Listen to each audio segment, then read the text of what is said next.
Oke, baik, selamat siang. Selamat datang saya ucapkan kepada seluruh peserta seminar konferensi nasional aspek hukum pengembangan ekonomi. Materi siang ini adalah tentang artificial intelligence, penerapan artificial intelligence di Indonesia. Dan telah hadir bersama-sama dengan kita Bapak Suyanto selaku pemateri. Selamat siang Bapak Suyanto. Selamat siang, Oke. Mas. Ya, Oke, kita langsung mulai aja ya. ya. Oke. Assalamualaikum warahmatullahi wabarakatuh. Selamat Waalaikumsalam warahmatullahi wabarakatuh. Selamat siang, saya ucapkan kepada seluruh peserta seminar konferensi nasional aspek hukum pengembangan ekonomi.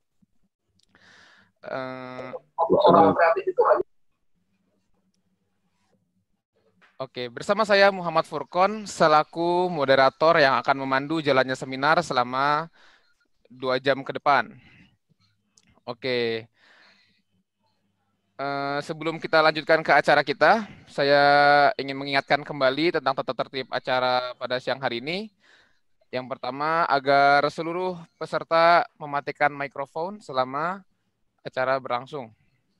Kemudian agar seluruh peserta sebisa mungkin menyalakan kamera selama acara berlangsung. Kemudian nanti untuk pertanyaan, yang pertama bisa menggunakan fitur raise hand. Kemudian menyampaikan pertanyaannya di kolom chat, kemudian nanti ketika dipersilahkan bisa langsung bertanya kepada pemateri. Yang kedua, menggunakan Slido. Jadi nanti akan saya berikan link Slido-nya di kolom chat. Kemudian nanti bisa bertanya melalui fitur Slido. Oke, tema siang hari ini adalah tentang penerapan artificial intelligence di Indonesia. Pematerinya adalah dengan Bapak Dr. Suyanto, STMSC. Saya ingin bacakan terlebih dahulu profil Bapak Dr. Suyanto. Bapak Dr. Suyanto, STMSC adalah seorang pakar Machine Intelligence, Evolutionary Computation, dan Soft Computing kelahiran Jombang. Beliau meraih gelar doktor studi ilmu komputer di Universitas Gadjah Mada pada tahun 2012 hingga tahun 2016. Kemudian di Telkom University, Bapak Suyanto menjabat sebagai pembantu Dekan 1 bidang akademik Sekolah Komputer. Prestasi beliau diantaranya adalah meningkatkan kualitas publikasi internasional PKPI, Kementerian Riset dan Teknologi tahun 2015. Seperti itu. Oke, tanpa berpanjang-panjang, Bapak Suyanto sudah bisa langsung dimulai ya materinya. Ya, boleh. Oke, acara selanjutnya saya serahkan kepada Bapak Suyanto selaku pemateri. Waktu dan tempat kami persilakan.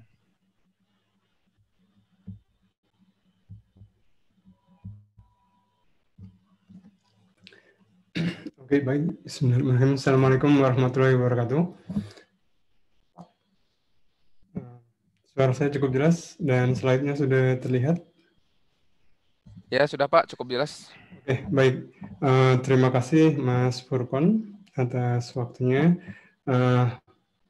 Teman-teman sekalian, rekan-rekan semuanya yang berbahagia pagi siang ini, kita akan mendiskusikan tentang tantangan dan peluang penerapan artificial intelligence, khususnya di Indonesia. Ini kaitannya nanti berkaitan dengan aspek hukum penerapan ekonomi digital. Jadi,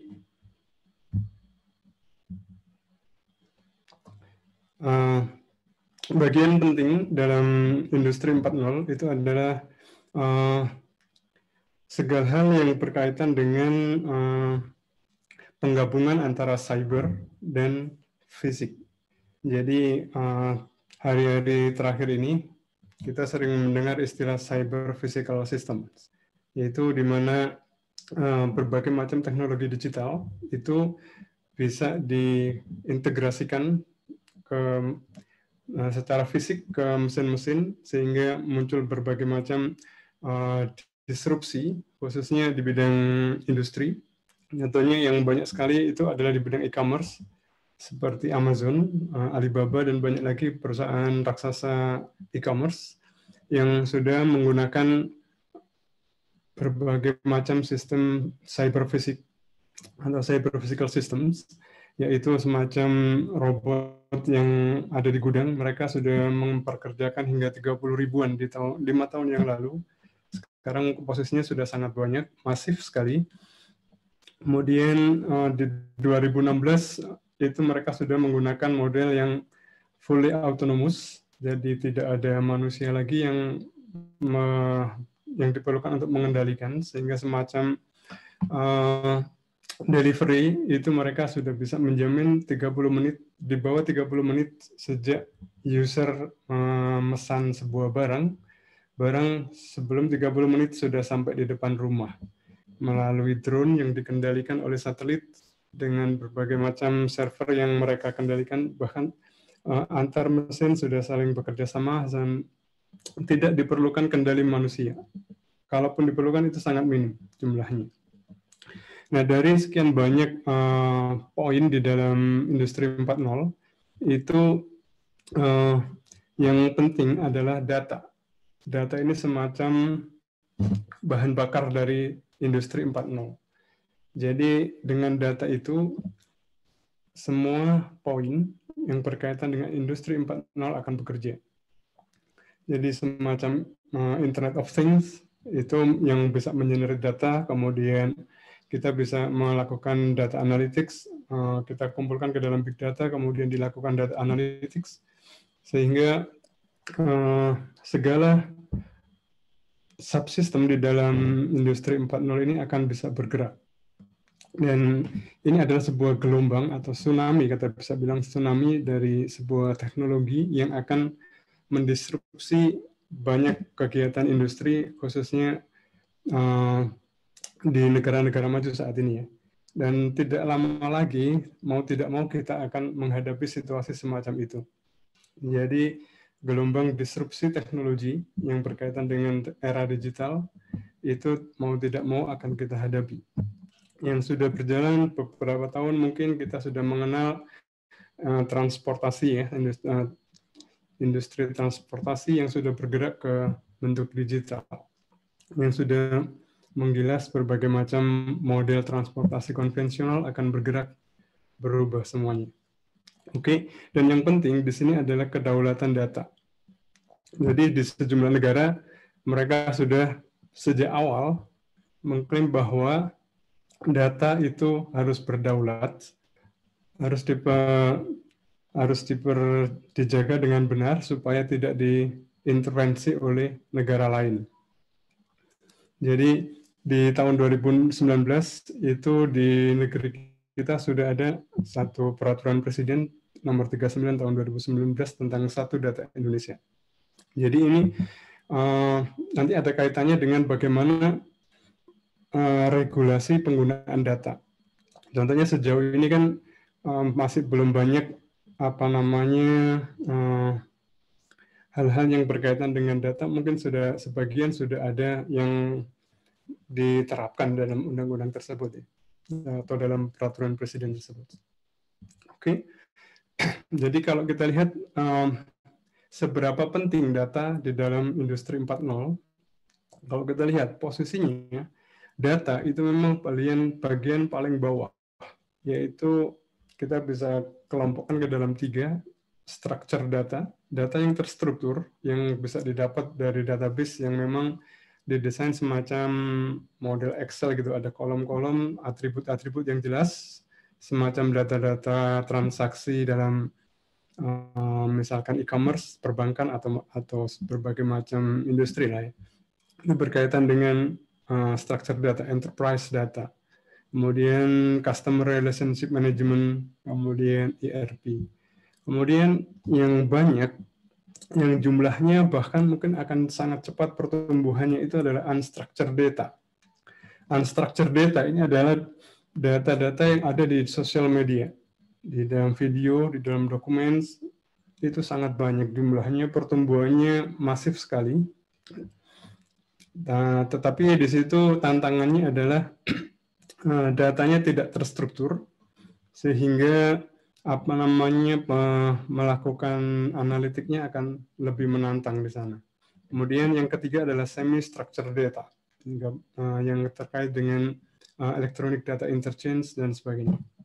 Nah, kemudian kalau kita berpikir tentang bagaimana memanfaatkan 3 jenis data tersebut, tentu saja kita perlu teknologi yang maju. Di sini kita bisa menggunakan teknologi data integration, semacam banyak tools-nya ya. Kita sebut saja misalkan Talent. Ini ada semacam sebuah tools data integration yang kenapa harus diintegrasikan? Karena pada dasarnya structure unstructured data itu saling berkaitan.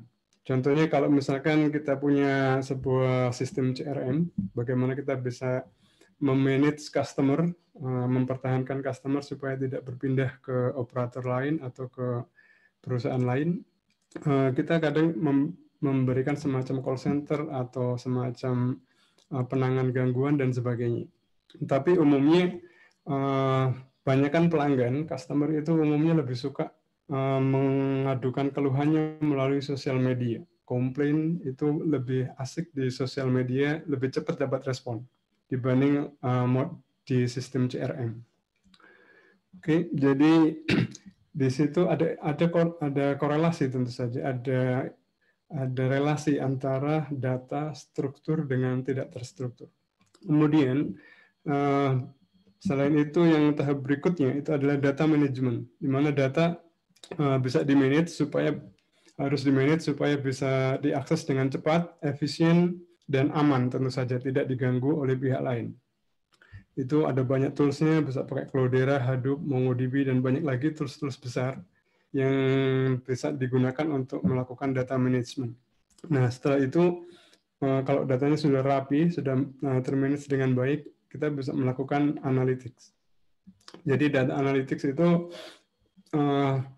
dari kumpulan data yang besar itu, kita bisa melakukan analitik. Misalkan kita ingin tahu berapa banyak customer kita yang punya potensi untuk berpindah ke operator lain, misalkan ya. Nah, jadi kalau misalkan kita misalkan sebuah e-commerce, katakanlah kita punya perusahaan e-commerce, saja ada kompetitor di situ. Kalau misalkan kita nggak hati-hati dalam memanage customer, bisa saja customer akan segera berpindah ke tempat lain dengan sangat mudah. Digital persaingannya sangat ketat. Jadi di situ mereka yang punya data integration yang bagus, perusahaan yang punya data management yang bagus dan punya data analitik yang bagus akan bisa memenangkan kompetisi.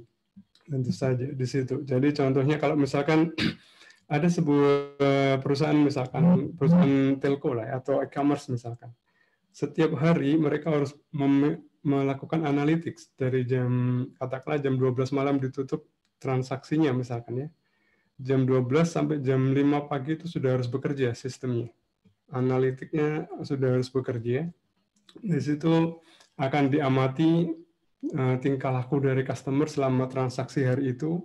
Kira-kira ada potensi apa saja, ada ancaman apa saja di situ. Sehingga besoknya jam 8 pagi di meja direksi sudah muncul grafik-grafik yang mudah dibaca, dan saat itu juga kalau misalkan ada ancaman tertentu bisa langsung segera dibikin rapat direksi, kemudian diputuskan harus membuat promo semacam apa sehingga pelanggan kita tetap nyaman, tidak ada yang merasa terganggu, segala keluhan bisa segera diatasi, problem-problem yang urgent, yang kritikal itu bisa segera diselesaikan hari itu juga sebelum terjadi permasalahan yang lebih besar. Gambarannya kira-kira seperti itu. Jadi perusahaan-perusahaan besar, perusahaan digital tentu saja umumnya, digital corporate umumnya setiap hari harus melakukan analytical data. Jadi unstructured ini poinnya. Sekarang unstructured itu bisa sangat beragam datanya. Dari mulai teks di dalam status sosial media itu sangat tidak terstruktur karena model tulisannya ada yang pakai singkatan bermacam-macam, gaya bahasa bermacam-macam dan sebagainya. Kemudian bentuknya video, tidak mudah diamati video. Kalau misalkan video itu beredar, misalkan video itu isinya apa, kita harus melakukan crawling, melakukan parsing dan sebagainya.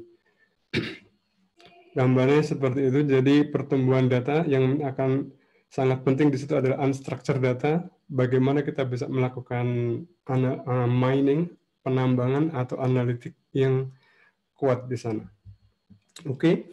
Jadi kalau misalkan kita sering mendengar istilah big data, data mining dan machine learning, gambarannya kira-kira seperti ini. Kalau big data tadi adalah bagaimana melakukan integrasi dan memanage data, sehingga mudah diakses, aman, efisien. Kemudian kalau data mining adalah bagaimana menemukan pola-pola penting, struktur-struktur penting dari kumpulan data yang tidak terlihat tadi, karena saking besarnya, menjadi sebuah grafik-grafik yang mudah dibaca, mudah dibuat keputusan-keputusan penting. Nah, kemudian machine learning, mungkin istilah asing, tapi saya rasa sudah cukup populer istilah ini. Machine learning itu adalah tools-nya.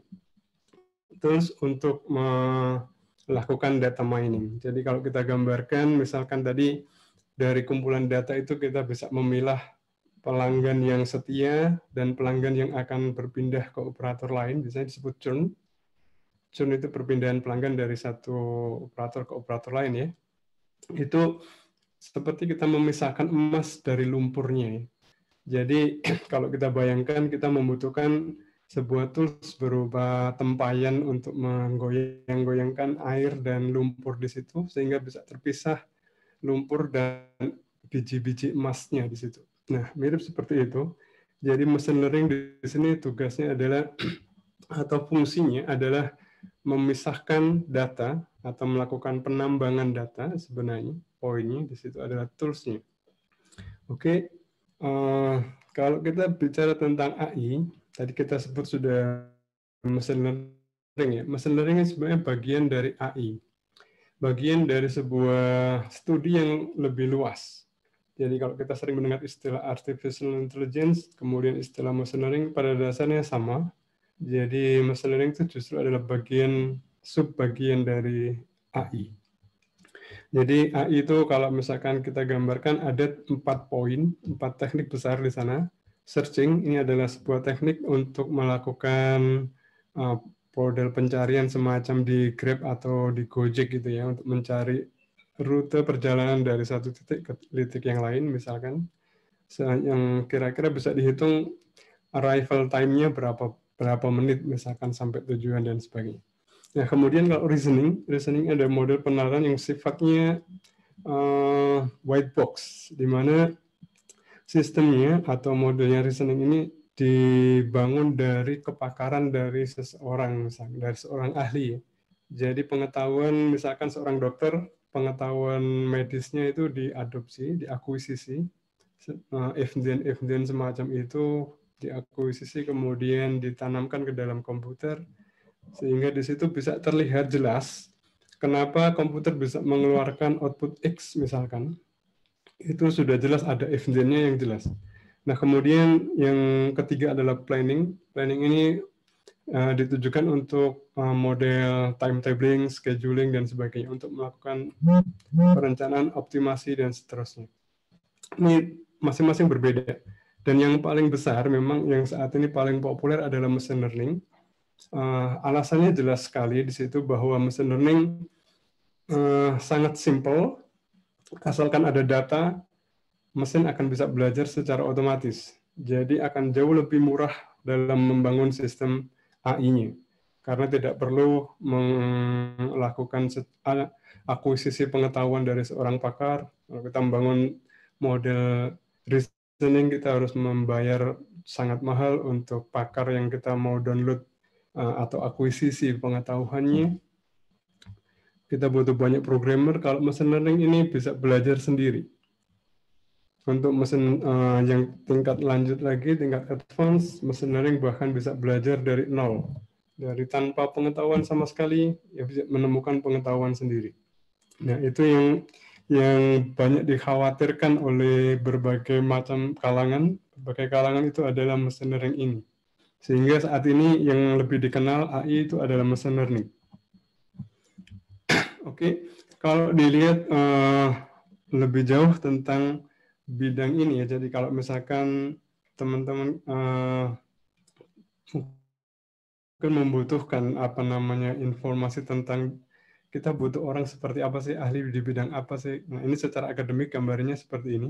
Jadi computing ini bukan lagi sebuah engineering, jadi rumpun ilmunya sudah berpisah. Kalau dulu kita sebut teknik informatika, sekarang tidak ada tekniknya lagi. Jadi bukan rumpun engineering, tapi sudah berubah ke bentuk sendiri, yaitu computing.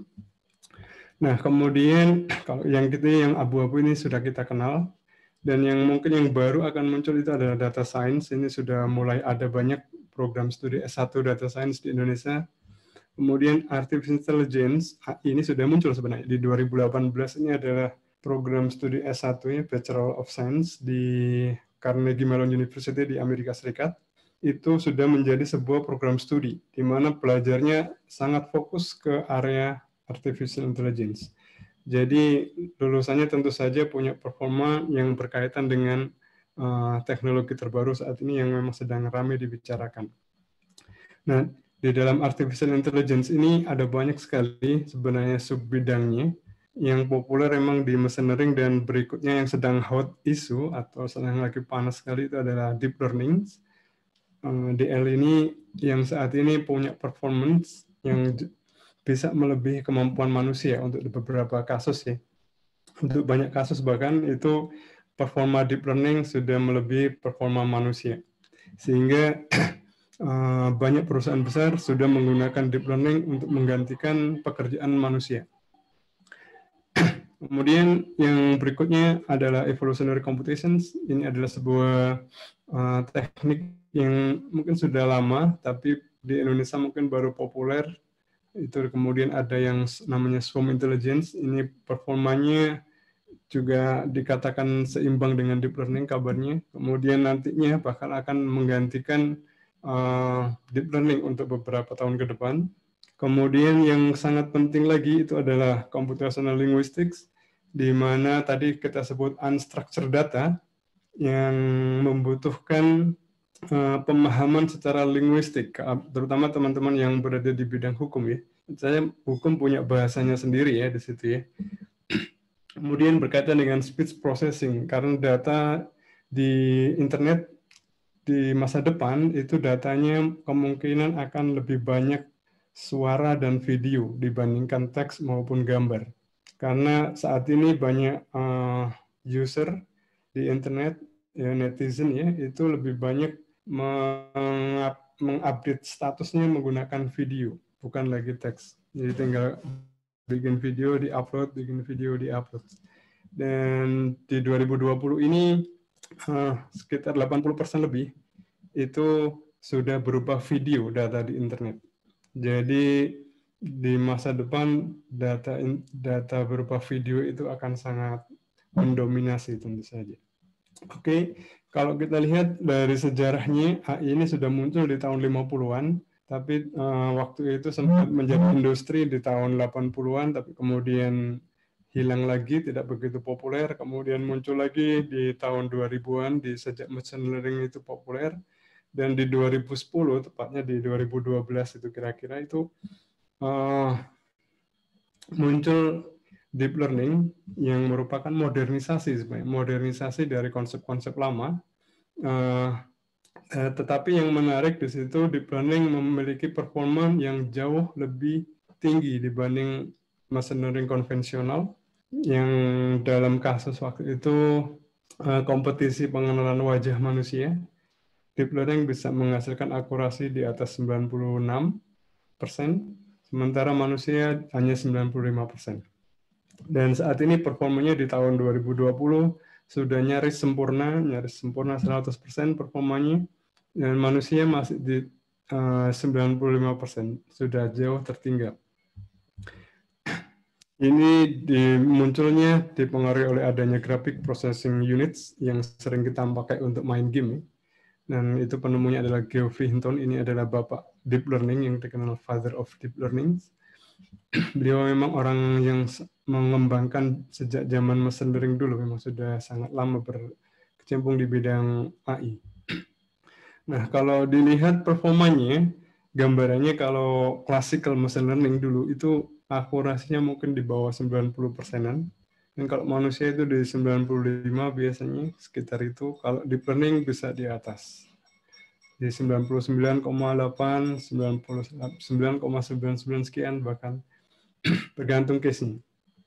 Oke, nah kok bisa deep learning menghasilkan akurasi sebesar itu, setinggi itu ya, bahkan jauh melebihi performa manusia. Nah, ini saya akan sampaikan sedikit konsep sederhana saja, semoga bisa ditangkap dengan mudah, tidak terlalu matematis. Saya akan simpel saja untuk membuat ilustrasinya.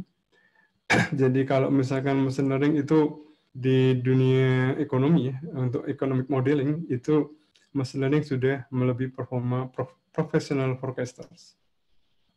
Di berbagai bidang machine learning sudah melebihi performa manusia. Nah, secara sederhananya kira-kira gambarannya begini. Jadi kalau kita punya case semacam ini, saya punya misalkan transaksi, ini data transaksi ya, misalkan kita mau melihat ada transaksi sekian, kemudian frekuensi jumlah transaksi sekian dalam setahun misalkan, jumlah frekuensi transaksi tersebut dalam 1 tahun misalkan. Kita misalkan untuk kasus yang simple ya, misalkan untuk mendeteksi fraud, misalkan semacam money laundering atau semacam kecurangan dalam kartu kredit misalkan dan sebagainya. Kita bisa nyatakan kalau dalam dunia apa namanya komputasi sederhana sekali caranya, misalkan untuk konvensional AI atau yang sifatnya white box. Jadi kalau misalkan kita punya data merah ini ada fraud, biru adalah normal transaction. Kalau ini yang transaksi yang curang misalkan, kita bisa tinggal sederhana saja mencari 3 misalkan untuk voting saja, mana yang paling banyak mengarah ke sana berarti itu fraud. Berarti itu adalah kelasnya. Simple sekali. Ini yang kalau di sini berbasis jarak antar data. Atau kemiripan atau ketidakmiripan bisa aja di situ ukurannya. Nah, kemudian yang cara lainnya adalah bisa berupa garis, tidak berupa jarak tapi berupa posisi. Jadi kalau misalkan di sini kita menyatakan misalkan sebuah transaksi atau project ya, misalkan kalau project lebih dari 250 juta itu harus pakai tender misalkan ya. Kalau nggak pakai tender berarti itu fraud, curang berarti di situ.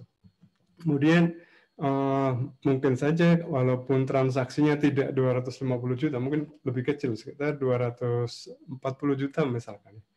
Tetapi frekuensinya sering. Nah, itu bisa juga dideteksi sebagai fraud. Tentunya misalkan di sini kita bisa buat sebuah batasan misalkan. Jadi kita bisa buat sebuah rules atau aturan misalkan dalam sebuah undang-undang misalkan kita bisa buat aturannya jika transaksinya kurang dari 250 juta dan frekuensinya dalam setahun kurang dari 10, maka itu dikatakan normal misalkan ya, normal transaction. Kalau misalkan lebih di luar itu berarti itu adalah fraud. Simple. Ini sebuah aturan yang sangat simple. Tapi bisa jadi orang-orang akan menggunakan teknik yang berbeda. Jadi tidak lebih dari 250 juta transaksinya, tapi dibikin kecil tapi banyak. Nah, macam itu bisa jadi kayak gini datanya. Ada sangat banyak kemungkinan data yang bisa kita temukan di situ. Nah, untuk kasus yang seperti ini kita bisa menggunakan lebih banyak rule di situ. Model rule, jadi basisnya berupa anak tangga semacam itu. Kemudian cara yang lain itu adalah dengan garis miring atau tidak berbentuk tangga tapi berupa garis miring kiri ke kanan dan seterusnya.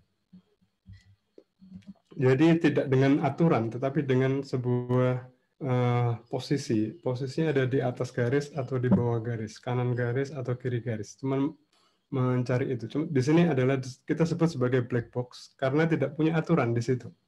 Nah, ini yang di beberapa kalangan mengkhawatirkan bahwa kalau AI yang sifatnya black box, memang akurasinya bisa sangat tinggi, 99% lebih, tetapi model yang black box ini tidak bisa memberi penjelasan kenapa ini disebut fraud, kenapa ini disebut normal. Tidak bisa memberikan penjelasan aturannya bagaimana. Nah, kalau misalkan datanya lebih kompleks, kita bisa saja menggunakan garisnya berupa lengkungan. Ini non-linear tentu saja. Ini garis yang lengkung itu bisa dibangun dari banyak garis lurus sebenarnya.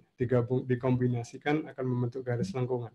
Nah, di situ sebenarnya memodelkan apa yang ada di dalam otak manusia, di mana otak manusia itu tidak berupa store and retrieve, tetapi bisa mengambil keputusan dengan sangat halus di situ. Nah, bentuk garis ini juga bisa dipakai untuk memprediksi data. Kalau kita punya data begini, kira-kira data berikutnya seperti apa? Kita bisa gunakan garis lurus atau garis lengkung, macam itu. Nah, data yang sesungguhnya dalam dunia nyata, datanya itu sangat acak tentu saja, randomly distributed dan overlap. Banyak sekali tumpang tindih semacam ini. Kalau kita gunakan garis, mau kita gunakan tangga, mau kita gunakan garis lengkung, sangat kompleks, sulit sekali. Jadi di dalam machine learning itu ada yang namanya feature engineering, di mana datanya dikonversi atau ditransformasi ke bentuk lain. Data yang tidak teratur bisa diubah menjadi lebih teratur oleh manusia. Ini adalah disebut sebagai data engineer. Mereka yang saat ini sedang sangat diperlukan di dunia digital. Di Indonesia itu kabarnya dibutuhkan 200 ribuan data engineer per tahun, tetapi lulusan S1 data engineer itu hanya 20 ribu. Hanya masih jauh tertinggal. Jadi hanya 10% yang bisa disuplai dari lulusan perguruan tinggi. Jadi ini masih menjadi tantangan besar di negeri kita. Jadi masih impor dari India maupun dari Cina. Tenaga kerja data engineer ini sangat diperlukan untuk mengkonversi data yang kompleks ini, yang rumit, menjadi lebih teratur. Nah, baru dicari garis pemisahnya untuk membedakan merah dan biru tadi. Kemudian akurasinya mungkin hanya di kisaran 90%-an. Ini untuk yang model konvensional oleh manusia. Nah, yang lebih advance itu adalah deep learning. Deep learning ini punya performance yang sangat hebat, di mana data yang tadinya acak semacam ini, data yang acak begini bisa diubah terpisah jauh antar kelas, biru semakin jauh ke kiri, merah semakin jauh ke kanan. Dengan data yang sangat terpisah jauh, maka kita bisa menemukan garis pemisah yang tepat dan akurat, karena di sini ada margin yang lebar, jarak yang jauh antara biru dan merah. Sehingga akurasinya menjadi 99%. Ini yang membuat deep learning punya performance jauh melebihi manusia. Manusia hanya di sekitaran 95. Gambarannya kira-kira itu simple sekali. Nah, kalau kita gambarkan di dunia nyata, kalau tadi kan kita bicara di dunia komputasi ya. Kalau di dunia nyata itu manusia punya 10 sampai 100 miliar neuron. Jadi dengan 10 miliar neuron itu seperti kita bayangkan seperti kita punya 10 miliar garis. 10 miliar garis itu bisa membentuk lingkaran, bisa membentuk kurva yang sangat kompleks, tidak beraturan untuk memisahkan data. Sehingga manusia bisa dikatakan bijak, sangat bijak, karena bisa memilah baik dan buruk, benar dan salah dengan sangat baik di situ. Nah, kalau misalkan kita punya deep learning dengan jutaan neuron, mirip manusia sebenarnya idenya. Jadi kalau manusia akan belajar sangat banyak lama, kalau mesin bisa belajar lebih cepat prosesnya. Dan yang menarik, hasil learningnya itu bisa tinggal dilakukan cloning, tinggal di-copy, dibikin ke sistem yang baru. Jutaan copy bisa dibikin dalam hitungan hari. Kalau manusia ahli, kita harus mendidik selama bertahun-tahun untuk menjadi seorang ahli. Nah, ini kelebihan digital teknologi yang memang akan, mau tidak mau, memang akan mendisrupsi pekerjaan manusia, itu memang nyata di situ.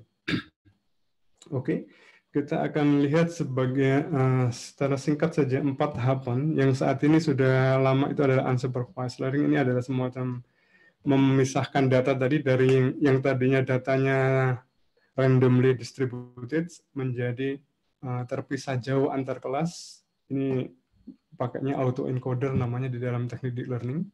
Jadi ini yang membuat deep learning performanya sangat tinggi. Kemudian model yang supervised learning ini adalah model untuk menemukan garis pemisah tadi atau decision lainnya tadi. Kemudian yang 3 dan 4 ini yang saat ini poin 3 yang reinforcement learning. Ini yang dikhawatirkan banyak orang adalah reinforcement learning. Di mana reinforcement learning ini bisa belajar dari nol tanpa data.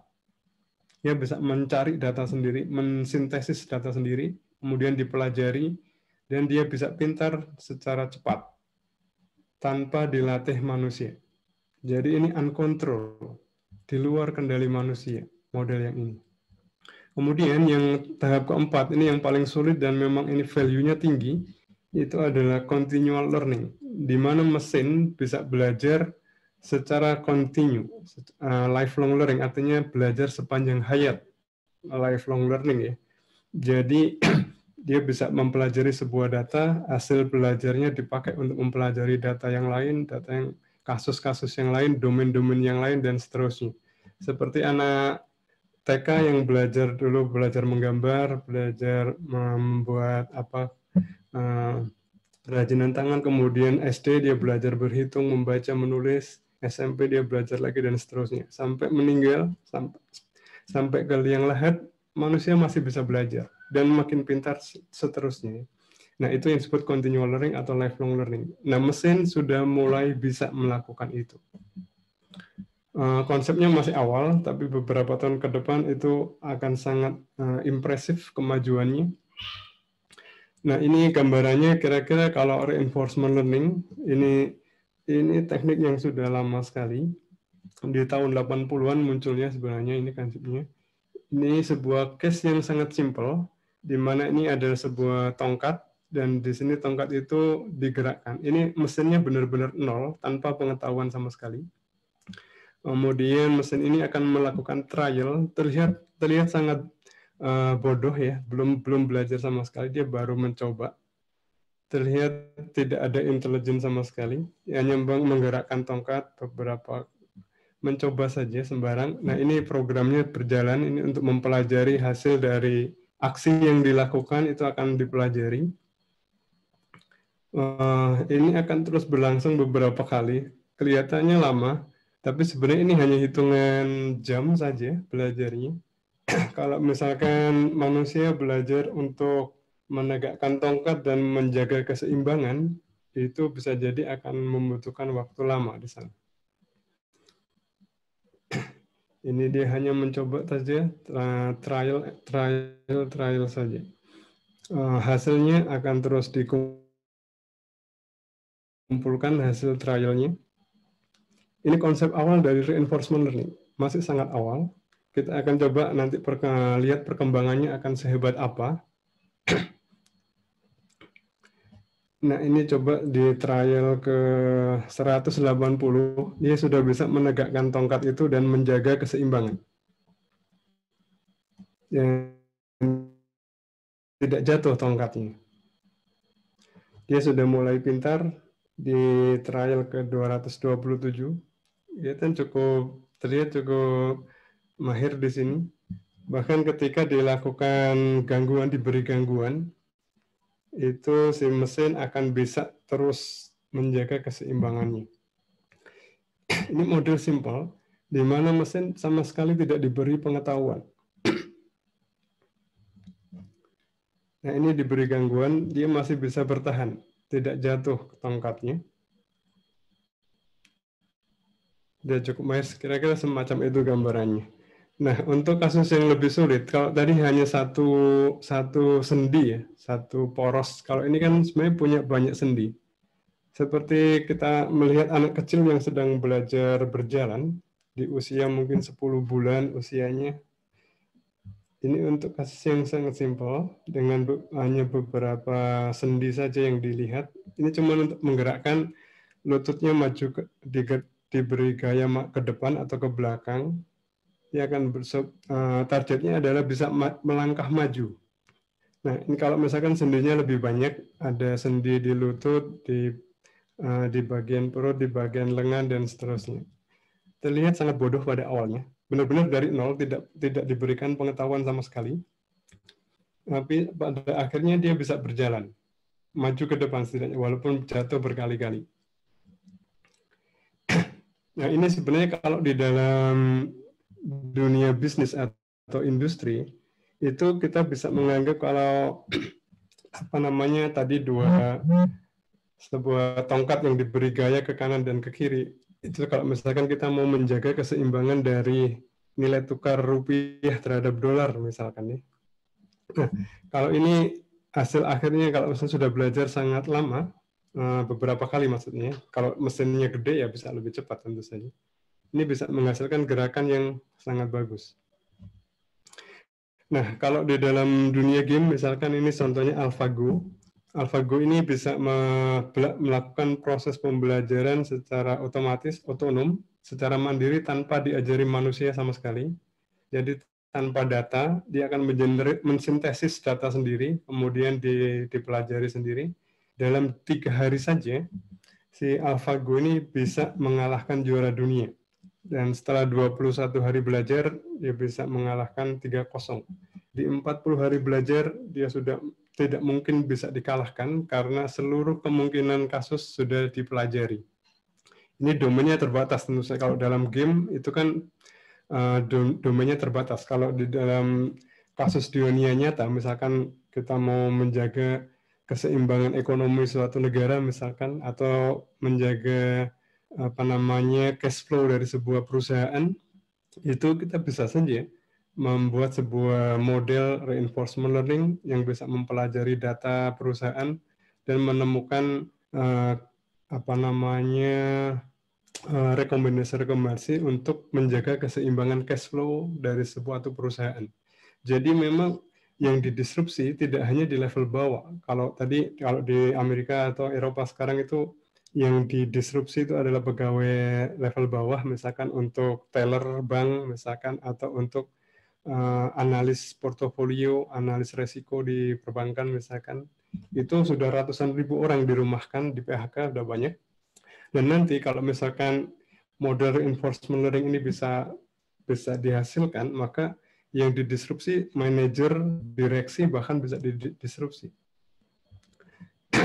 Nah, ini kalau misalkan bentuk conventional programming, jadi ini berupa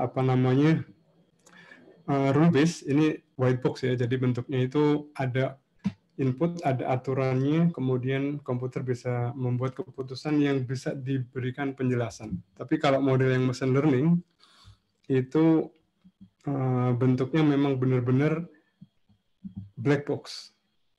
Sejauh ini belum ada model yang bisa memberikan penjelasan semacam conventional programming. Nah, nanti kalau misalkan kita gambarkan machine learning saat ini, itu dari sebuah raw small data, itu kita perlu feature engineering oleh data engineer yang membuat data bisa terpisah jauh antar kelas. Kemudian di sini di machine learning perlu seorang desainer untuk mendesain secara manual model dan strukturnya. Nantinya feature engineering ini akan dihapus, dihilangkan, diganti dengan deep learning. Jadi deep learning akan secara otomatis melakukan feature engineering, mengubah data ini menjadi terpisah jauh dan ditemukan garis pemisahnya atau decision lainnya tadi. Kemudian di masa depan deep learning, para ahli deep learning ini bisa juga terdisrupsi. Jadi kalau tadi data engineer ini didisrupsi juga pada akhirnya, yang saat ini ratusan ribu orang pegawai bank atau pegawai perusahaan apapun ya, di level bawah sudah dirumahkan, di PHK, diganti data engineer kan berarti ya. Data engineer itu yang akan membangun model-model untuk melakukan data mining tadi. Nah, di masa depan data engineer juga akan didisrupsi, akan diambil alih oleh mesin dengan deep learning. Yang saat ini masih mahal tentu saja deep learning, tapi di masa depan beberapa tahun lagi tidak semahal sekarang. Kalau sekarang deep learning membutuhkan jutaan, ratusan juta, atau bahkan miliaran rupiah untuk melakukan proses learning. Di masa depan mungkin 3-4 tahun lagi itu akan menjadi sangat murah sehingga tidak membutuhkan data engineer lagi. Kemudian di 5 tahun lagi mungkin saja ahli-ahli deep learning ini juga akan didisrupsi, diganti dengan teknologi, di mana ada yang namanya evolutionary machine learning, deep learning, dan reinforcement learning. Ini bisa mendesain sendiri strukturnya, arsitekturnya, sehingga tidak butuh lagi desainer. Jadi input data mentah langsung masuk mesin, bisa langsung dihasilkan classifiernya, prediktornya, atau regresornya, apapun bisa dihasilkan di situ. Nah, ini yang lebih mengerikan. Di 5 tahun, mungkin 10 tahun ke depan, itu benar-benar mesin akan bisa bergerak sendiri, otonom. Jadi kalau kita gambarkan secara sederhana, jadi tadi kita membahas tentang adanya white box, tractable, dapat ditelusuri. Jadi if dan if-nya jelas di situ, trust dapat dipercaya, sehingga keluaran dari AI bisa dipercaya. Tapi kalau yang black box tidak bisa di-trace dan itu sulit dipercaya dan bahkan tidak bisa dikontrol oleh manusia. Ini antara, kalau bagi perusahaan-perusahaan besar saat ini, yang penting akurasi tinggi. Tidak peduli bagaimana menjelaskannya kan. Yang penting perusahaan berjalan normal, tidak ada yang tidak terjadi gangguan. Kalau memang harus ada PHK besar-besaran, nggak ada masalah di situ. Yang penting tetap kompetitif perusahaannya, ya semacam itu model bisnisnya. Kalau untuk misalkan model sosial seperti medis ya, medical, mungkin akan mempertimbangkan yang ini. Jadi berkaitan dengan trust. Kemudian kalau machine learning ini gambarannya kira-kira adalah machine learning itu membutuhkan 4 bagian, yaitu data, model, learning, dan selecting and estimating. Jadi data ini bagian penting dalam machine learning. Ini semacam bahan bakarnya tentu saja. Kemudian model ini kita mau menggunakan model yang tadi jarak atau garis kotak, garis tangga atau garis lurus atau garis lengkung. Kemudian learning ini adalah proses menemukan strukturnya, pola-polanya, dan selecting and estimating model. Jadi bagaimana mendapatkan model terbaik dari data yang kita punya, sehingga untuk data-data baru yang belum dipelajari itu bisa melakukan generalisasi dengan baik. Nah, kalau untuk data oriented task, misalkan kita bisa gambarkan untuk yang structure data, kita bisa nanti gunakan tugas-tugasnya atau aplikasinya itu akan sangat bergantung dengan data yang akan diproses. Misalkan untuk yang structure data, itu misalkan yang paling banyak saat ini, mungkin di kisaran 60% aplikasi itu masih berkaitan dengan ini, recommender systems, portfolio analysis, dan fraud detection. Ini pada akhirnya berkaitan dengan bagaimana mempertahankan customer di sebuah perusahaan atau mencari keuntungan sebesar mungkin dengan kepuasan pelanggan dan seterusnya. Itu yang diperhatikan hanya bagian itu saja. Kebanyakan saat ini ke arah situ aplikasinya. Kalau kita bandingkan mesin dengan human, tentu saja untuk ketiga hal ini mesin lebih bagus, jauh lebih bagus dibanding human. Makanya gelombang PHK di US dan UA dan Eropa cukup masif di sana. Kemudian untuk text processing, ini terutama teman-teman yang berkaitan dengan media ya, misalkan untuk analysis, untuk text summarization, dan seterusnya. Bahkan untuk yang judicial system, jadi sistem peradilan di beberapa negara sudah menggunakan bantuan mesin, menggunakan bantuan AI untuk bisa melakukan proses awal, jadi semacam asisten begitu ya. Keputusan akhir masih ada pada juri, dewan juri di dalam persidangan tentu saja, karena berkaitan dengan, mungkin ada kaitan dengan tidak hanya logik, tapi mungkin juga intuisi dan kemantapan dalam mengambil keputusan dalam sebuah peradilan. Nah, kemudian speech processing ini berkaitan dengan suara, ada banyak sekali aplikasi yang bisa dibangun. Kemudian image processing, ini yang berkaitan dengan image, itu banyak kan di area kedokteran atau security juga cukup banyak. Kemudian yang video processing yang saat ini seru, yang memang banyak ilmuwan, para ahli praktisi itu mengarah ke arah sini. Karena memang data video semakin besar jumlahnya, dan ancamannya yang menarik adalah manipulated video detection. Jadi ada banyak video manipulasi itu cukup besar di sana. Jadi kalau misalkan ada sebuah studi yang mengatakan bahwa 53% data di internet, apapun itu teks, mau gambar, mau video, mau suara, itu 53% adalah hoax atau fake sebenarnya. Hanya 47% yang bisa dinyatakan sebagai data yang benar. Nah, ini tantangan yang cukup seru di situ sebenarnya. Nah, kemudian tantangan lain yang ini ada terkait dengan pro dan kontra. Kalau AI untuk manipulations atau untuk ini banyak sekali sudah masif di internet. Bagi yang pro, AI justru bisa dipakai untuk manipulasi, untuk mendeteksi manipulasi. Kemudian AI menggantikan banyak pekerjaan, ya memang bisa juga dari clerical sampai strategic jobs itu bisa digantikan. Tapi AI juga bisa menggantikan hanya untuk menggantikan yang berbahaya saja. Bahkan kalau kita lihat dulu di zaman dulu ada namanya revolusi industri terkait mesin uap. Itu pada awalnya memang terjadi semacam PHK begitu, tetapi dari adanya mesin uap justru menghasilkan memunculkan pekerjaan-pekerjaan baru. Jadi yang pro santai saja, tidak perlu terlalu khawatir. Kemudian rasisme memang ada kemungkinan muncul rasisme di sana. Kemudian ethics, law and policy ini impossible bagi yang kontra, ini nggak mungkin dibikin etika, hukum dan kebijakan itu. Tapi bagi yang pro itu masih mungkin, walaupun sulit tapi masih mungkin. Ini contohnya kalau yang video fake video ya, atau manipulated video. Contohnya orang ini berbicara kemudian suaranya bisa digantikan dengan suaranya Obama misalkan, wajahnya juga bisa diganti dengan wajah Obama. Jadi ada video yang sebenarnya Obama nggak pernah mengatakan itu bisa dibikin, hasilnya sama persis, sangat mirip dengan aslinya. Kemudian kalau AI mengancam banyak pekerjaan, bagi yang kontra ya, bagi yang pro santai aja, AI yang kerja kita liburan. Jadi justru nanti dari beberapa ahli ekonomi itu justru industri wisata yang akan muncul nanti di masa depan, itu industri yang akan sangat besar peluangnya. Dan Indonesia, negeri kita justru punya potensi besar di situ, dari Sabang sampai Merauke ada banyak sekali wisata, kuliner, budaya, dan banyak lagi tentu saja. Jadi mesin-mesin AI yang akan bekerja untuk corporate, para manajer, para direksi main saja. Kemudian kalau untuk memunculkan adanya semacam rasisme, ini pernah terjadi 2016 ya waktu itu, 2015, tapi itu bisa diselesaikan.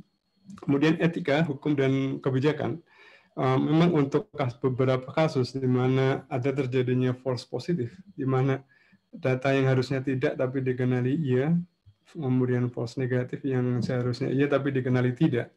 Ini akan menjadi isu penting, di mana kalau misalkan orang tidak sakit kanker tetapi dideteksi sebagai sakit kanker, itu harus diobati, diberi obat yang berbahaya, bisa jadi akan yang tadinya sehat malah jadi sakit.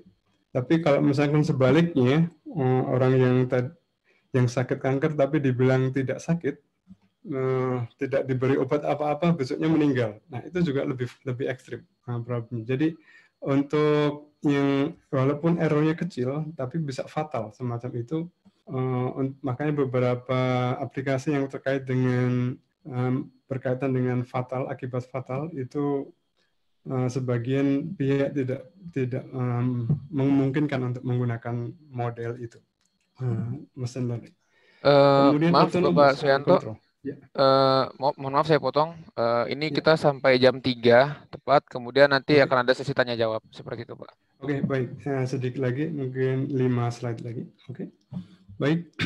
Jadi peluang penerapan AI di Indonesia khususnya, jadi semuanya berkaitan dengan masih di recommender system banyakannya. Jadi bagaimana ini meningkatkan penjualan di dalam e-commerce, kemudian mendeteksi perpindahan pelanggan, kemudian mendeteksi kecurangan pelanggan, dan kemudian adanya chatbot untuk memberikan penanganan gangguan dan seterusnya. Dan di Indonesia beberapa startup, perusahaan-perusahaan baru yang terkait dengan AI ini sudah mulai banyak. Di bidang computational linguistik, khususnya kita sering mendengar PT Bahasa Kita, ada kata.ai, prosa.ai. Kemudian di bidang computer vision itu ada noteflux.io yang berkaitan dengan video analytics, kemudian video surveillance. Kemudian untuk yang berikutnya di Indonesia ini sebenarnya sudah punya yang namanya strategi nasional kecerdasan artifisial. Itu sudah diluncurkan di 10 Agustus, jadi bulan lalu. 10 Agustus pas hari kebangkitan teknologi nasional ya. Itu sudah diluncurkan ada etika di bab 3, ada dijelaskan etika dan kebijakan kecerdasan artifisial. Gambarannya kira-kira seperti ini. Jadi kecerdasan artifisial atau AI ini dapat dipercaya, dapat diwujudkan apabila dipenuhi syarat-syarat ini. Jadi human tetap ada kontrol manusia yang memang harus diperlukan di situ. Cuman yang jadi problem saat ini memang bahwa AI itu tidak bisa menjadi subjek hukum. Kalau kita lihat dari pandangan hukum ya, tidak bisa sebagai subjek hukum karena itu adalah buatan manusia. Jadi beberapa saya pernah baca di satu artikel bahwa kita bisa saja membuat analogi bahwa AI itu semacam binatang peliharaan. Jadi kalau AI itu merugikan orang lain, pihak lain, tentu saja yang pemilik AI atau mereka yang menggunakan AI itu yang akan dijadikan subjek hukumnya. Semacam itu kira-kira gambarannya. Saya kira cukup untuk ini, sudah jam 3. Saya kira cukup untuk paparannya. Silakan Mas Furkon. Oke, sangat luar biasa sekali Pak Suyanto pemaparan materinya. Ini kita jadi dapat insight baru ya, banyak hal tentang artificial intelligence. Wah, ini artificial intelligence ini adalah sesuatu yang sedang berkembangnya di saat ini ya, betul ya Pak ya? Iya, jadi kita yang saya tangkap tadi adalah kita tidak boleh tertutup dari teknologi gitu kan. Oke, kita langsung saja tanpa memperpanjang waktu, kita masuk ke sesi tanya jawab, sesi diskusi. Mungkin di antara Bapak dan Ibu sekalian ada yang ingin bertanya atau memberikan pendapat, bisa di grup chat atau menggunakan fitur raise hand, kemudian nanti silakan bertanya langsung ke Pak Suyanto. Ada?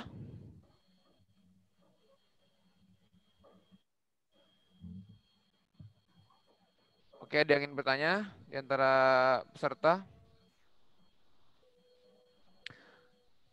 Oke, bisa langsung dibuka saja mikrofonnya untuk yang mau bertanya. Izin bertanya, Kak, Bang? Iya, silakan. Ya, baik. Perkenalkan, nama saya Wilton Namus Panggabean. Saya dari Riau, Pekanbaru. Izin bertanya, ini kan ada aspek hukumnya, terus dikaitkan dengan artificial intelligence tadi ya. Betul ya?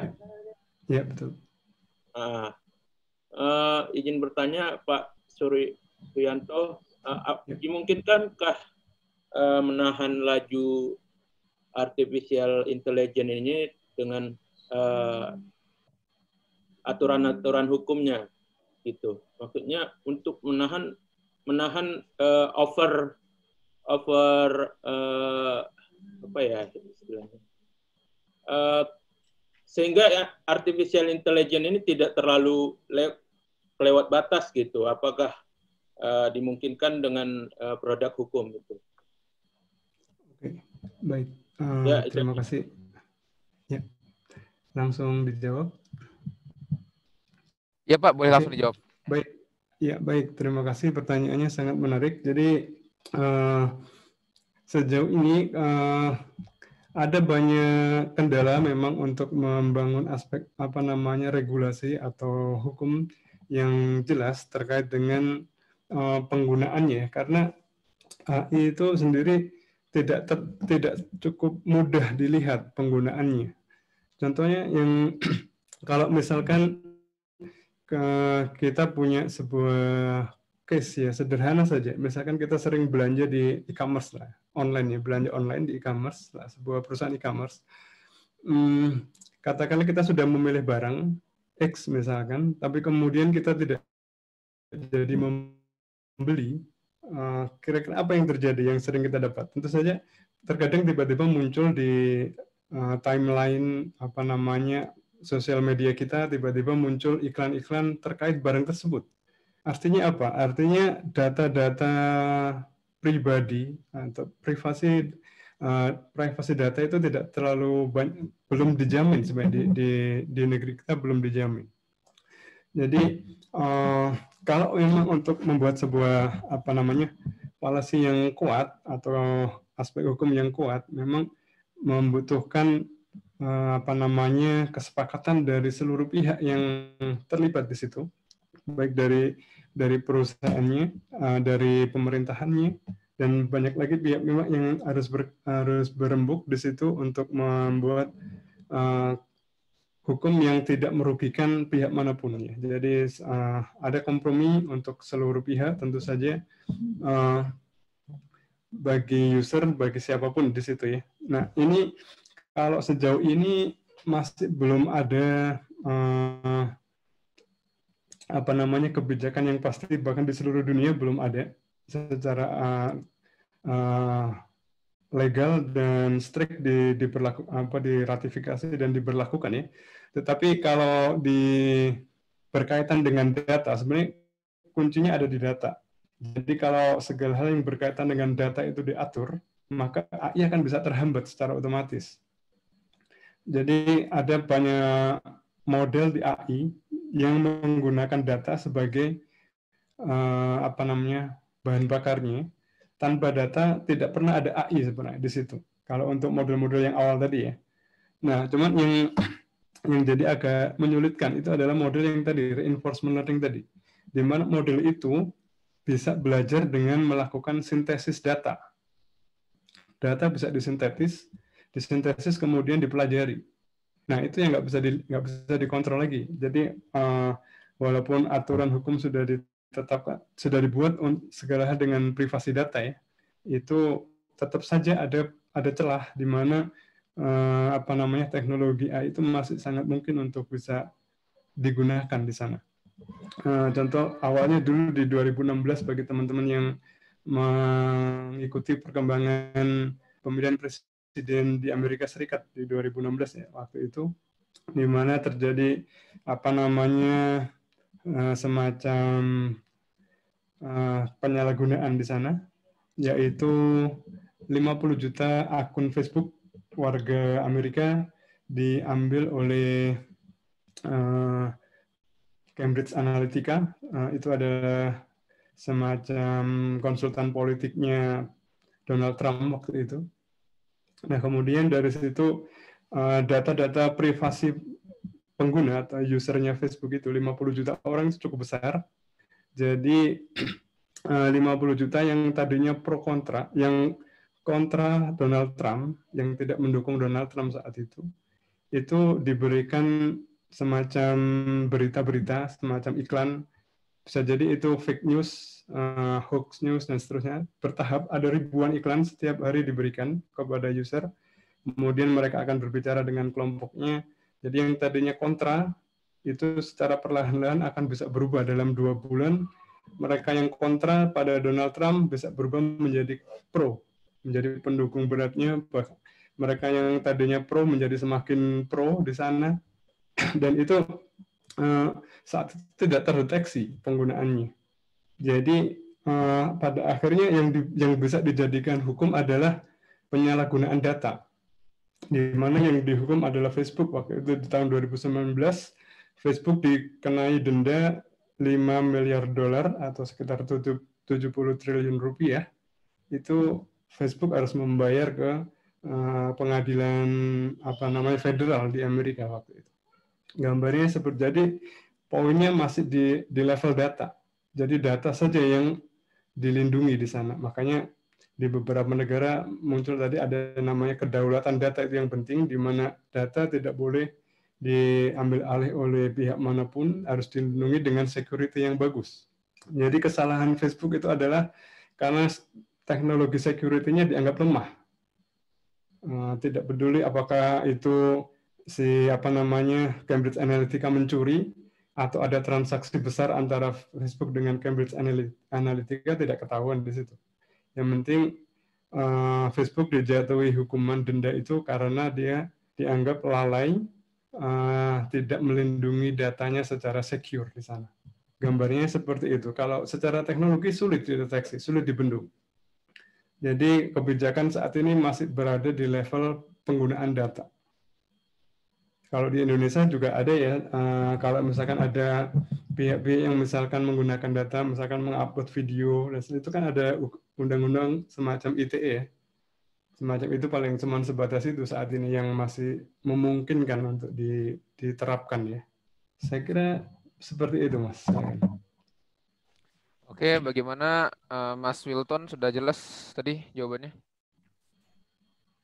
Sudah jelas, moderator, bahwasannya memang masih sulit terapkan, bahkan dunia belum ada ya.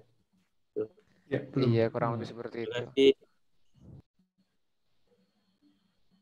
Oke, pertanyaan berikutnya ada di kolom chat dari Fadli Ihsan. Izin bertanya, bagaimana sistem proteksi sebuah kecerdasan artifisial agar tidak disalahgunakan oleh orang yang tidak bertanggung jawab? Seperti itu, Pak. Sistem proteksi, baik, pertanyaan yang menarik. Jadi sistem proteksi di sini paling jauh yang bisa dilakukan emang di bagian cyber security ya, terkait dengan semacam apa namanya proteksi bahwa AI itu tidak apa namanya tidak digunakan pihak-pihak lain ya. Itu pasti ada kemungkinan. Caranya ada banyak, tapi tetap saja yang namanya security tetap saja ada pihak-pihak yang bisa menembus. Seberapa kuat proteksinya tetap masih ada celah untuk bisa menembus itu. Jadi justru yang digunakan untuk menembus itu adalah teknologi AI juga gitu. Jadi ini semacam lingkaran setan saja.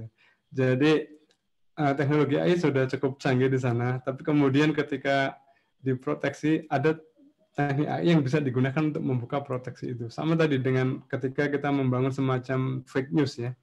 Ada juga teknik yang bisa untuk mendeteksi apakah itu fake news atau bukan. Kayak kemarin misalkan untuk apa namanya, misalkan untuk mendeteksi akun-akun palsu di sebuah Instagram atau di sebuah sosial media apapun ya di situ. Jadi sejauh ini teknologi yang memang secure itu biasanya hanya dipakai di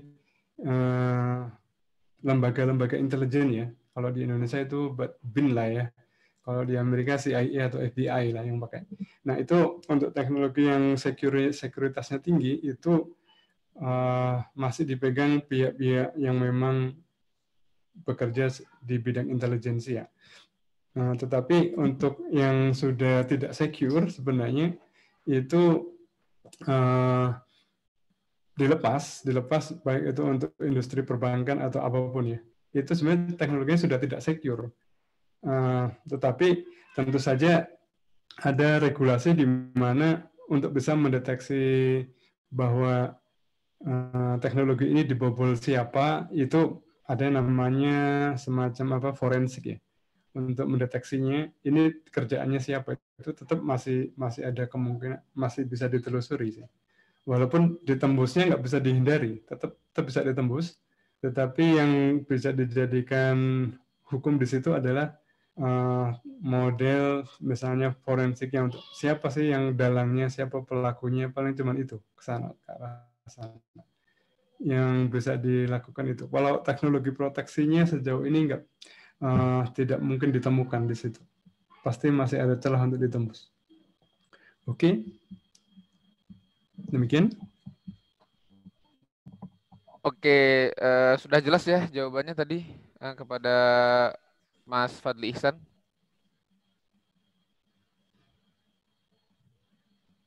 Orangnya masih dari sini atau tidak? Ada lagi mau bertanya? Silahkan kalau ingin langsung bertanya atau berdiskusi dengan Bapak Suyanto, langsung nyalakan saja mikrofonnya. Atau kalau sekiranya tidak berkenan untuk menanyakan langsung melalui mikrofon, silahkan bertanya melalui grup chat atau melalui Zoom chat. Silakan. Oh iya, sambil menunggu penanya-penanya yang lain, saya ada pertanyaan juga nih, Pak. Ya, silakan. Sebentar. Nah, ini dia. Jadi tadi menarik ketika tadi saya mendengar artificial intelligence itu sudah sampai ke tahap yang sangat advance sekali gitu, Pak ya. Bahkan sudah melebihi kemampuan analisis manusia normal gitu. Yang jadi pertanyaan saya itu adalah misalkan dalam transaksi elektronik gitu terdapat permasalahan-permasalahan seperti apa ya, transparansi atau ya mungkin ada semacam kasus-kasus penipuan seperti itu gitu. Bagaimana nanti artificial intelligence menganalisis permasalahan tersebut lalu memecahkan solusi dari permasalahan tersebut dalam rangka misalkan ada laporan-laporan seperti itu kan dalam rangka membantu para lawyer seperti itu. Ya, baik. Pertanyaan yang menarik ini terkait dengan itu ya, apa namanya, case ya, ketika terjadi sebuah fraud lah atau kecurangan atau apapun bentuknya di situ ya. Ya, jadi ketika ada sebuah kasus hukum misalkan ya, ketika ada sebuah kasus hukum itu sebenarnya penggunaan AI contohnya untuk yang apa namanya sistem peradilan ya, ini yang sudah digunakan contohnya di India. Di India itu sudah beberapa tahun yang lalu sudah menggunakan AI untuk sistem peradilan, artinya digunakan sebagai tahap awal dalam proses menganalisis sebuah kasus hukum ya. Jadi mereka AI bisa ditanamkan segala peraturan terkait hukum pidana atau hukum perdata misalkan, semua sudah ditanamkan di dalam sistem kan. Ya, jadi kemudian ketika ada sebuah kasus hukum, di situ akan bisa otomatis ditelusuri. Dalam sebuah kasus itu ada yang namanya text analytics. Jadi kita bisa memahami dari sebuah dokumen, katakanlah 200 halaman dokumen misalkan, itu bisa dipahami sebenarnya inti permasalahannya apa, kasus-kasus yang muncul apa saja secara linguistik ya. Secara linguistik itu bahasa hukum lebih pakem tentu saja ya dibanding bahasa general. Jadi itu lebih memudahkan AI dalam melakukan analisis. Nah, dari situ ketika terjadi ketika memahami sebuah kasus hukum dari sebuah dokumen yang banyak misalkan ya, dari situ akan ditelusuri ini terkait dengan pasal apa saja, ini terkait dengan pasal apa saja dan seterusnya. Itu ada semacam clustering ya, clustering untuk pengelompokan case by case di situ. Kemudian pasal-pasal apa yang terkait dengan kasus hukum tersebut. Nah, kemudian tahap berikutnya misalkan untuk ini ada bukti apa saja yang sudah ditemukan misalkan, apakah bukti itu mencukupi atau tidak, itu nanti ada muncul semacam scoring semacam itu. Jadi pihak apa namanya seorang lawyer akan sangat terbantu dengan itu. Jadi tinggal masukkan aja ke dalam mesin, dalam hitungan jam misalkan itu sudah keluar hasil analisisnya, kemudian itu akan sangat berguna bagi seorang lawyer untuk proses berikutnya. Jadi mungkin di kisaran 70% pekerjaan penanganan sebuah kasus hukum, 70% dikerjakan mesin. Yang 30% itu di tahap akhir itu dikerjakan oleh seorang lawyer misalkan. Nah, dari situ terlalu banyak orang lagi di dalam situ barangkali. Nah, ini yang memang jadi bumerang juga.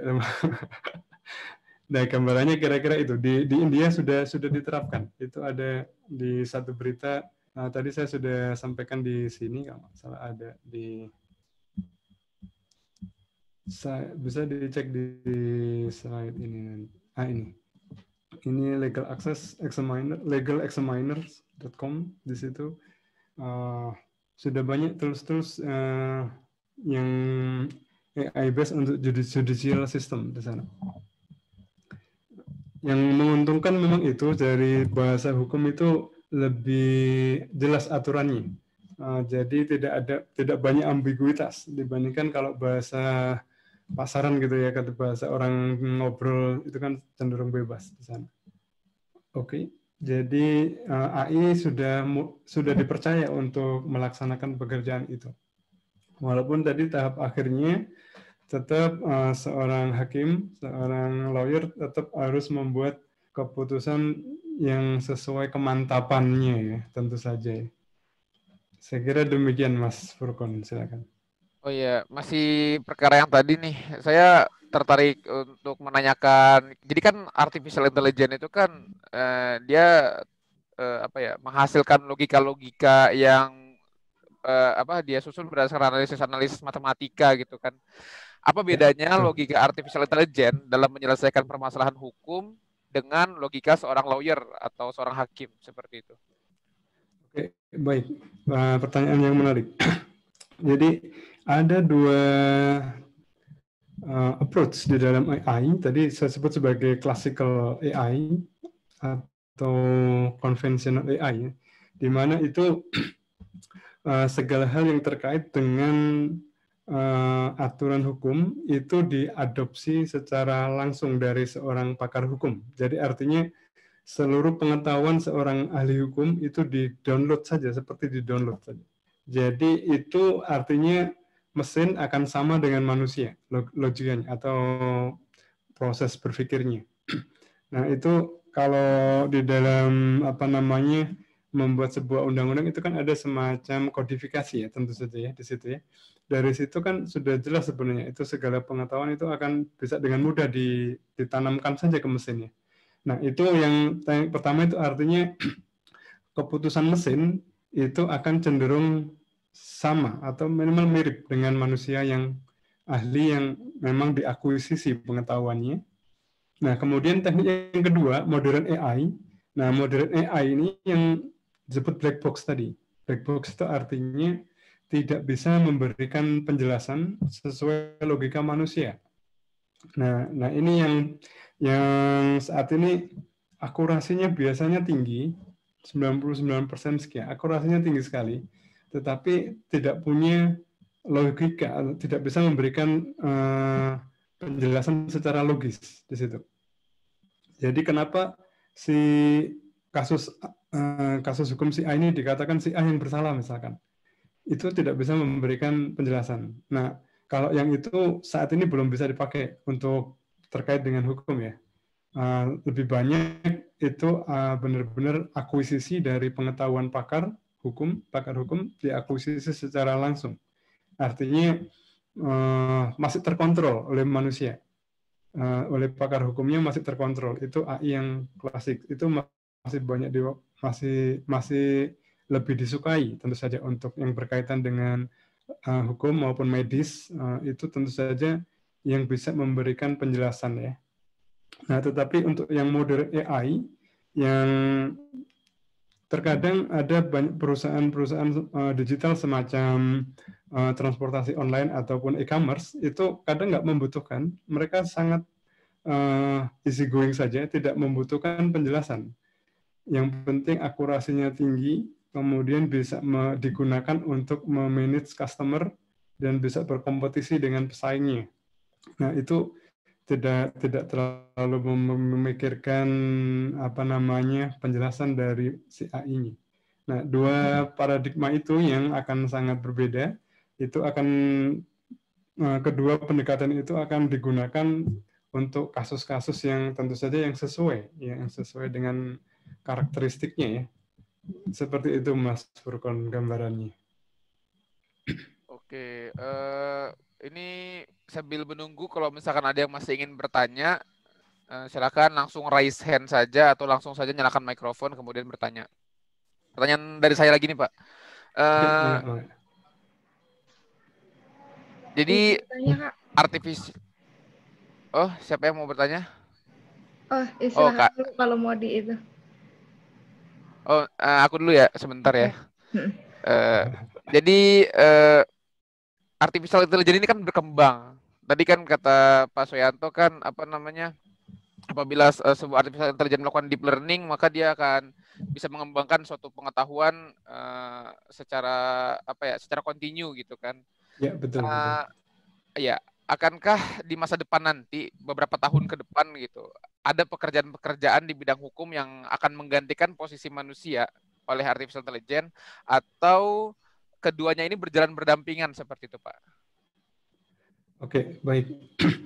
Jadi ini pertanyaan yang seru ini memang. Terima kasih Mas Furkan. Jadi untuk saat ini berdampingan saat ini, sejauh ini memang banyak ahli, khususnya baik dari ahli AI-nya sendiri maupun dari praktisi ya, kalang-kalang yang memanfaatkan AI itu tentu saja pengennya berdampingan, tidak ada yang dikalahkan di situ ya.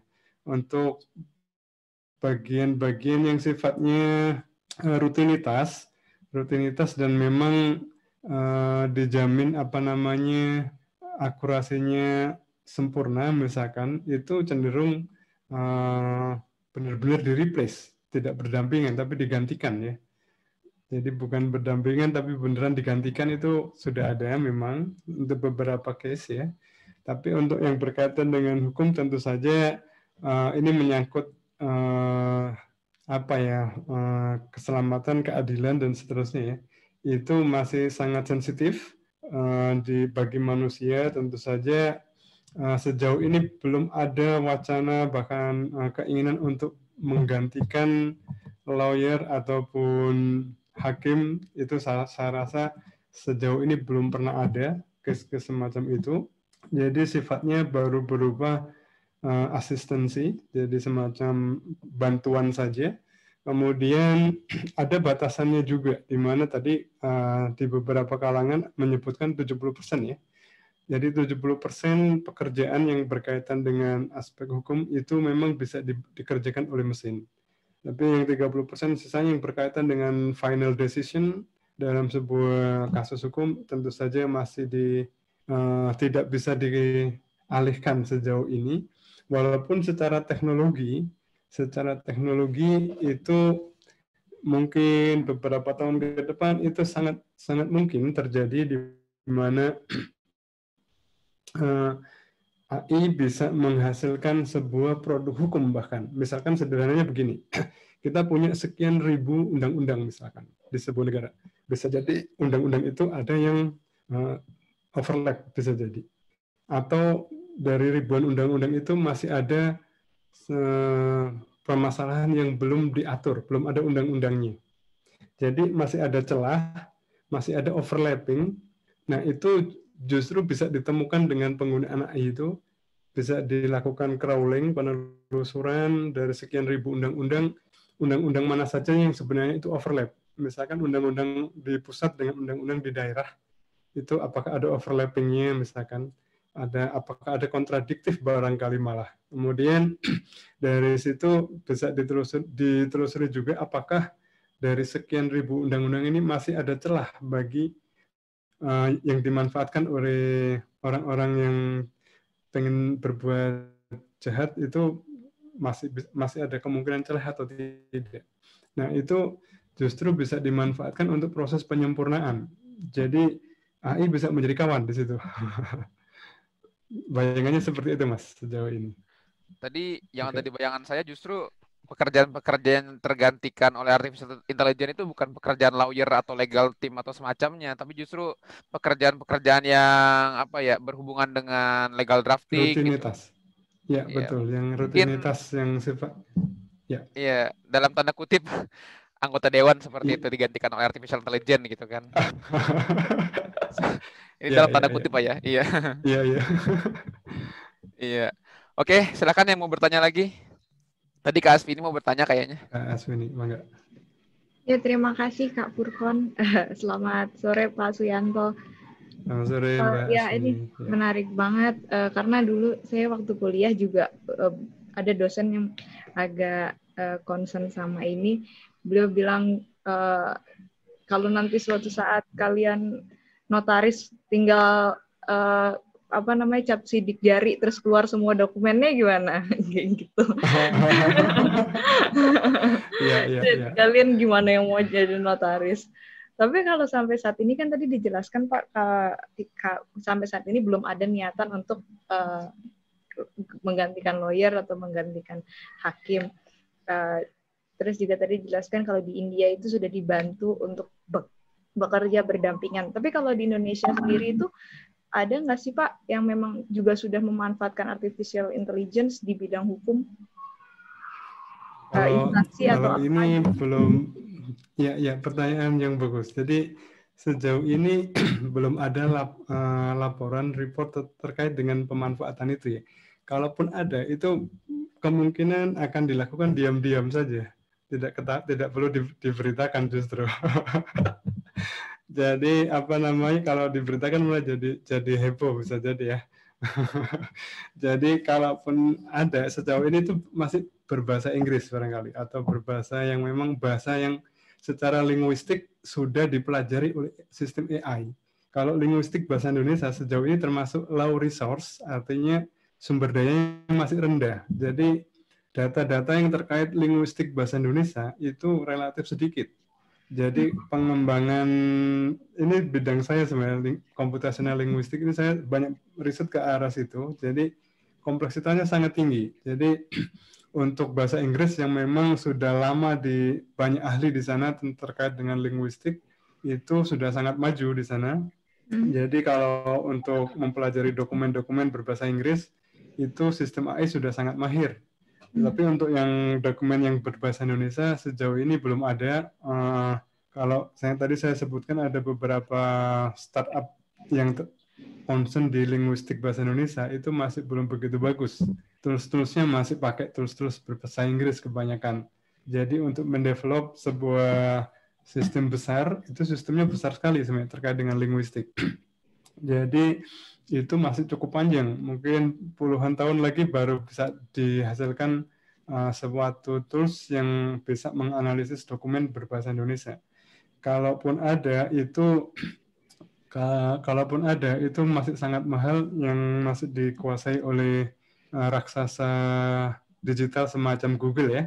Google itu sudah punya data untuk linguistik bahasa Indonesia sudah besar sekali.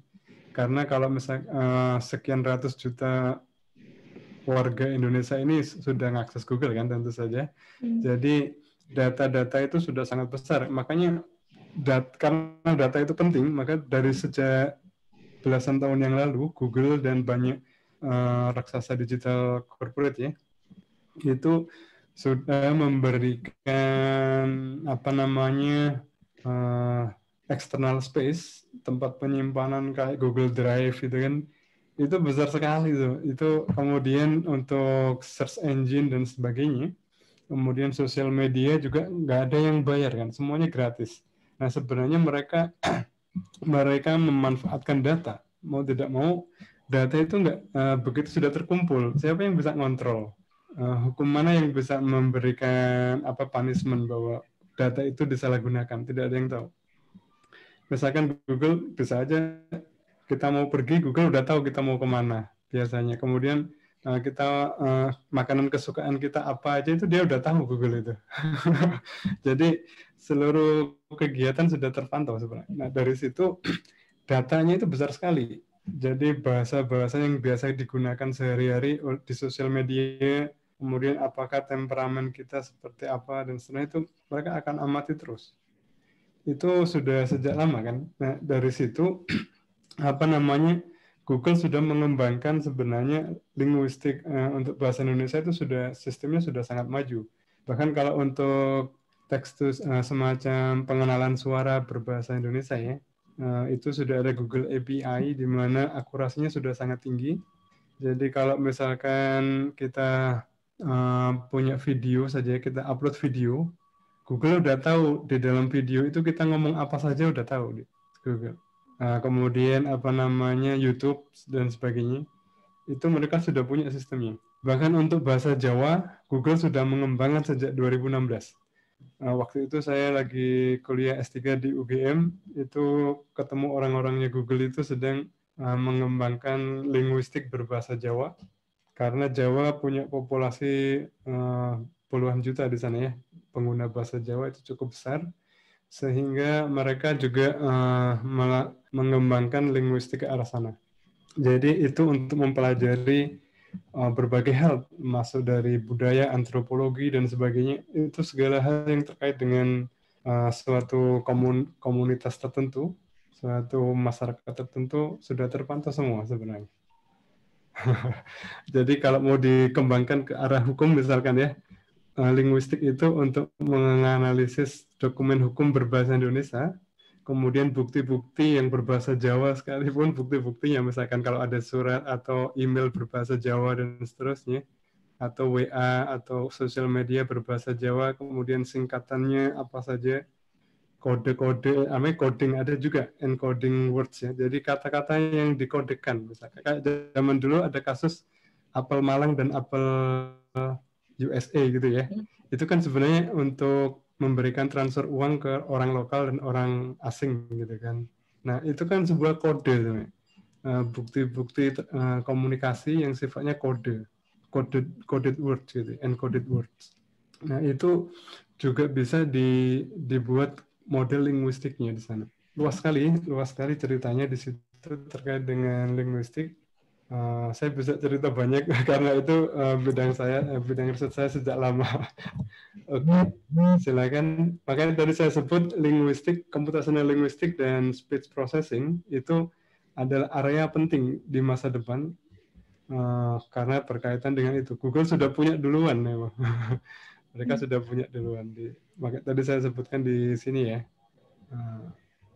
Nah ini area yang sangat penting di computational linguistic dan speech processing. Ini terkait dengan lawyer, itu sangat erat kaitannya ke arah situ untuk document analytics. Untuk misalkan forensik, untuk menelusuri data-data terkait data digital baik berupa teks, suara, video ataupun gambar, itu juga bisa dilakukan dengan deep learning dan sebagainya. Jadi semuanya saling berkaitan di situ. Ada 3 bagian besar, saya kasih warna merah itu yang panas ya, yang paling hot isunya, teknologi terbaru ya maksudnya. Begitu Mbak Alvini, seru juga ya. Silakan. Terima kasih Pak Suyanto, berarti saya bertanya tepat. Soal terima satu kasih. lagi. Satu lagi. Ya, silakan. Di luar di Indonesia deh ya Pak.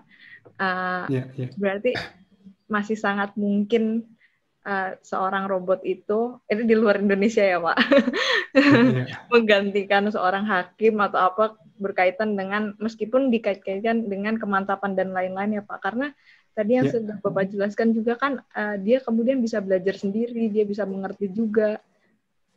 Ya, betul. Ya, kalau untuk di masa depan, kalau dari prediksi para ahli, memang mungkin di kisaran 2049, kalau di 2050-an kira-kira, itu beneran akan terwujud di sana, di mana robot yang beneran bisa lahir seperti bayi manusia, kemudian berlatih dari yang tadi kan gerakannya simpel, jatuh bangun ketika belajar berjalan dan seterusnya, itu beneran akan terjadi karena model itu sebenarnya sudah sejak lama. Reinforcement learning tahun 80-an sudah muncul, dan ini perkembangannya semakin masif, cepat sekali sejak munculnya graphic processing unit. Jadi itu teknologi komputasi yang mempercepat proses pembelajaran. Jadi kalau yang dulu belajarnya harus 10 tahun, misalkan mesinnya harus belajar lama sekali, karena komputasinya masih terbatas waktu itu. Sekarang mungkin hitungannya hanya 2 bulan atau 2 minggu saja, cepat. Itu di tahun lalu ya. Kalau tahun sekarang itu yang tadinya 2 minggu di tahun lalu, sekarang sudah tinggal 2 hari proses learning-nya. Dan biaya learning-nya yang tadinya mungkin sekitar 1 miliar, sekarang mungkin hanya 100 jutaan untuk proses learning-nya. Jadi Google sudah punya semuanya. Jadi ada Google Cloud, di mana Google punya mesin-mesin besar, server-server besar di sana. Entah di mana tempatnya, ada banyak lokasi di seluruh dunia. Itu menyediakan server-server untuk proses running-nya, belajarnya si model deep learning itu. Biayanya itu per jam ada juga sih, modelnya macam-macam, transaksinya. Bisa dihitung per jam, misalkan per jam $2 per jam misalkan. Kalau proses learning-nya sampai 200 jam kan lumayan gede, mahal kan sebenarnya proses learning-nya. Nah itu Google sudah dapat duit banyak sudah dari situ. Kemudian untuk yang tadi, selain model itu, nantinya mungkin mesinnya itu akan menjadi yang dijual bukan lagi data, bisa jadi. Jadi kalau saat ini kayak kemarin kasus 2016 itu kan Facebook, anggaplah mereka ada transaksi jual beli data. 50 juta akun Facebook digunakan oleh Cambridge Analytica ya. Nah, yang waktu itu yang dijual mungkin data, tapi bisa jadi di masa depan yang dijual adalah bukan data, lebih kecil lagi, yaitu hasil belajar. Jadi data misalkan ukurannya misalkan sekian terabyte misalkan, besar ya datanya. Kemudian setelah dilakukan proses learning, hasilnya cuma 10 megabyte saja, kecil hasilnya. Bisa disimpan di handphone hasil belajarnya itu. Tetapi misalkan hasil belajar itu ya, contohnya untuk mengenali wajah manusia ya, itu dilatih dengan 1 miliar wajah orang nih misalkan. Atau anggaplah 6 miliar manusia di dunia dipelajari wajahnya masing-masing lah ya. Kayak di Facebook kan udah punya sekian miliar wajah orang di Facebook ya. Itu dilakukan proses learning. Data kita dipakai. Wajah-wajah kita itu dipakai untuk proses learning di sana. Nah, kemudian hasil learningnya itu nggak besar, cuma ukurannya cuma kecil. Jadi hanya puluhan mega saja. Kemudian ditaruh di server hasil pembelajaran model itu. Nah, kalau kita gunakan di handphone misalkan, kita gunakan untuk motret di sini atau memantau situasi lalu lalang manusia di bandara misalkan, kita cukup menggunakan handphone, kita bisa mendeteksi ini orang jahat atau bukan misalkan. Jadi langsung bisa digunakan. Padahal itu data kecil cuma ukurannya. Tapi dia bisa mengenali 6 miliar wajah pun bisa di situ. Ini wajahnya siapa, itu bisa ketahuan dari situ. Nah, itu yang dijual nanti bukan saja data, tetapi hasil learningnya. Jadi kalau yang dijual cuma 10 mega, tinggal dikirim lewat handphone, bayar berapa gitu, udah. Itu sangat sulit dideteksi lagi. Semakin sulit, apalagi datanya di encode ya, diacak misalkan nggak ketahuan itu data apa gitu. Padahal itu hasil pembelajaran dari sebuah data yang miliaran banyaknya itu. Nah, semacam itu. Artinya memang jadi terlihat menakutkan memang.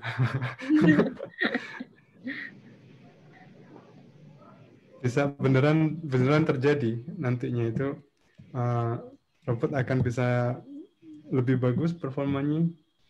Nah tapi yang tadi kalau di beberapa kalangan sudah mungkin bisa jadi cukup santai menanggapi, ya nggak apa-apa, nanti yang kerja AI kita liburan aja, nanti banyak orang akan lebih banyak liburan. Semua kegiatan kantor, semua kegiatan perusahaan dihandle oleh mesin. Jadi kerja kita mungkin 1 jam sehari, yang lainnya main.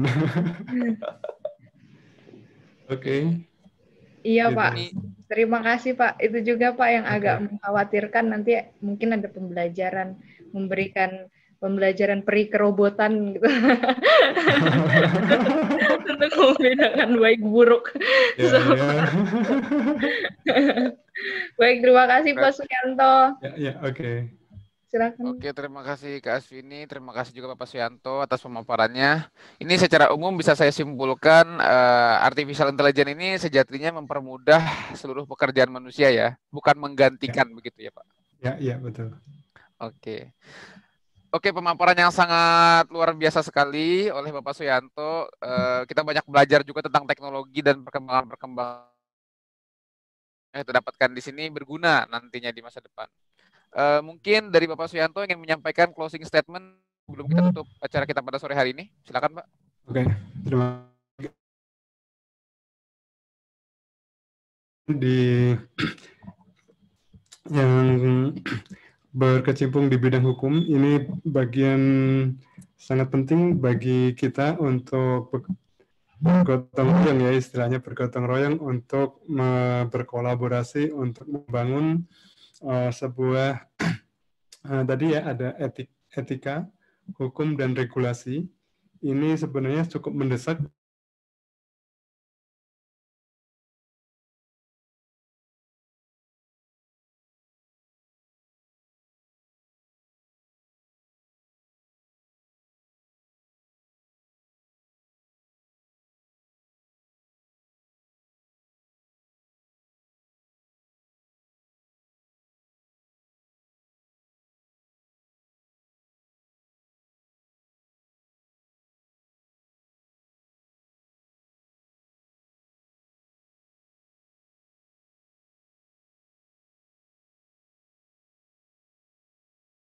acara ini.